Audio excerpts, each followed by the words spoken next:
Jean Charouin, bonjour. Bonjour. Vous êtes président de la FESIC, un organisme qui rassemble de nombreuses grandes écoles. Ça y est, la plateforme Parcoursup a ouvert. C'est le grand moment pour les familles pour faire des choix, notamment sur les grandes écoles. Et il y a beaucoup de questions sur les grandes écoles.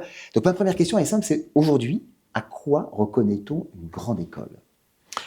Alors, une grande école, au sens large, c'est déjà une institution qui va offrir des possibilités d'épanouissement et de professionnalisation assez uniques dans l'enseignement supérieur français. Les grandes écoles se distinguent généralement par leur forte proximité avec les entreprises.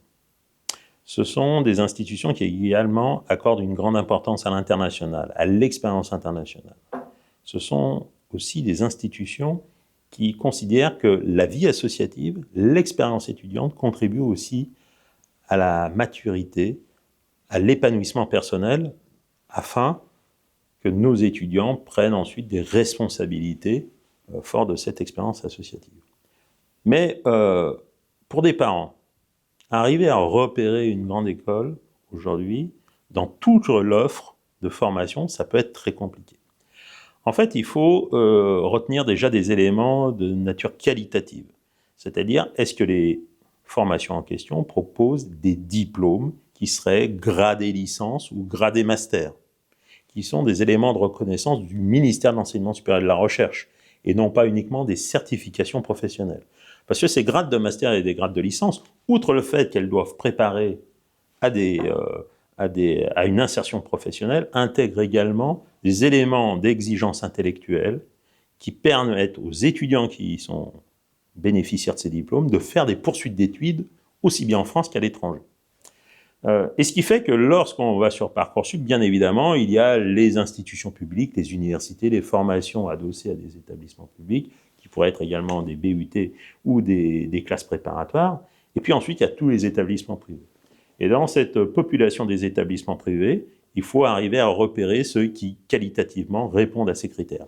Est-ce que la formation propose un grade de licence ou un grade de master ? Est-ce que cette institution aussi, dans son projet pédagogique, entend faire de la formation un élément clé de l'épanouissement de l'étudiant ? C'est pas toujours facile de voir. Ah non, et c'est pas facile. Et c'est pour ça que d'ailleurs, le ministère crée ce premier cercle d'écoles dites partenaires qui permet de distinguer des établissements qui sont soit des établissements d'enseignement supérieur consulaire ou des établissements d'enseignement supérieur privé d'intérêt général, c'est-à-dire des associations de droit privé non lucratives et qui sont évaluées régulièrement par des instances du ministère, par des comités qui s'assurent que finalement, tout en étant privées, ces institutions garantissent les mêmes qualités académique qu'une grande université ou une classe préparatoire. Donc là, on est sur l'acronyme, le fameux acronyme ESPIG. Tout à fait. Et donc ça, c'est un élément d'appréciation important dans le choix ? Eh bien, en fait,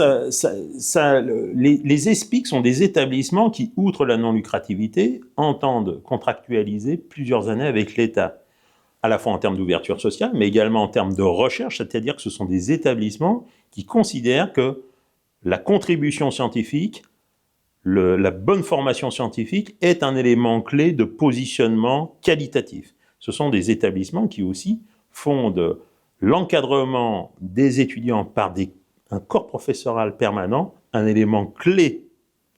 Donc, vous avez à la fois des éléments de nature qualitative liés à la formation, mais également des éléments liés à la gouvernance. C'est-à-dire que lorsque vous êtes dans un ESPIG, vous avez la garantie que tous les surplus ou en tout cas tous les revenus et tous les frais de scolarité finalement, seront réinjectés dans l'objet même de l'association qui est d'avoir un projet éducatif et scientifique. Et en aucun cas, ces frais de scolarité ne serviront à abonder un fonds d'investissement ou à créer une plus-value pour un investisseur extérieur. Alors aujourd'hui, on a un grade de licence, on a un grade de master, on a la C2FM, on a la CGE, on a l'ESPIG. Est-ce que vous pensez qu'il faut aller encore plus loin ? Non, en tout cas, il faut énormément clarifier tout ça auprès des familles. C'est pour ça que l'initiative du ministère de l'Enseignement supérieur et de la Recherche et de l'Espace d'identifier ces institutions privées comme des acteurs qualitatifs de l'enseignement supérieur est déjà une première étape. Pourquoi ? Parce que les familles ont besoin d'être accompagnées dans ce choix. L'offre étant tellement foisonnante et parfois un peu trompeuse, il est important de retrouver les labels, les qualifications qui permettent de faire un choix raisonné et raisonnable. Donc, aujourd'hui, je ne suis pas certain qu'il soit nécessaire d'avoir plus d'identifications ou de labels supplémentaires, mais tout simplement mieux les expliquer, peut-être davantage les mettre en avant auprès des familles, mais également des entreprises. Il faut que les entreprises comprennent qu'elles sont aussi partie prenante de cette boucle qualitative. En s'appuyant sur ces formations, elles contribuent aussi à un enseignement supérieur de qualité.